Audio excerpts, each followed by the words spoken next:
જન્મ લેવા માટે 2 લોકોની જરૂર પડે છે અને સ્મશાન સુધી જવા માટે 4 લોકોની જરૂર પડે છે. તો કોઈએ એવી હોશિયારી ન મારવી કે મારે તો કોઈની જરૂર જ નથી. સાચું કહી દેનાર વ્યક્તિનો ક્યારેય સાથ ન છોડશો. ભલે તેની વાતો કડવી લાગે, પણ એનાથી વધારે ચોખ્ખા દિલની વ્યક્તિ તમને બીજી કોઈ નહીં મળે. કોઈ વ્યક્તિને એટલું બધું માન ન આપો કે એ વ્યક્તિ તમને ભંગારના ભાવના સમજવા માંડે.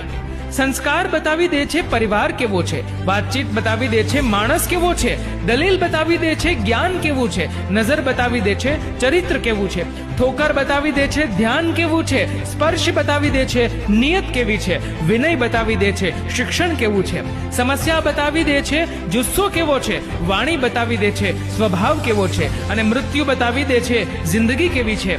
દુનિયાનો નિયમ છે સાહેબ, જ્યાં સુધી પૈસા છે ત્યાં સુધી હાવ આર યુ, અને પૈસા ખતમ થાય તો હુ આર યુ. પિતાનું પાટલું ફાટેલું હોય તો પુત્રના બ્રાન્ડેડ જીન્સ પહેરવાનો કોઈ ફાયદો નથી. માતા સાથે મોટા અવાજમાં વાત કરતા હોવ તો માતાજીની પૂજાનો કોઈ ફાયદો નથી. લોકો પૂછતા હોય છે કે પ્રેમ કરાય, તો સાંભળો, જિંદગીમાં છેલ્લે સુધી સાથ આપવાની તેવડ હોય ને તો જ કરાય. બુદ્ધ ભગવાને સાચું કહ્યું છે, મરવાનું બધાને છે પરંતુ મરવા કોઈ માંગતું નથી. ભોજન બધાને જોઈએ છે પણ ખેતી કરવા કોઈ તૈયાર નથી. પાણી બધાને જોઈએ છે પણ પાણી કોઈ બચાવવા તૈયાર નથી. દૂધ બધાને જોઈએ છે પણ પશુનું પાલન કરવા કોઈ તૈયાર નથી. છાંયડો બધાને જોઈએ છે પણ વૃક્ષ લગાવવા કોઈ તૈયાર નથી. વહુ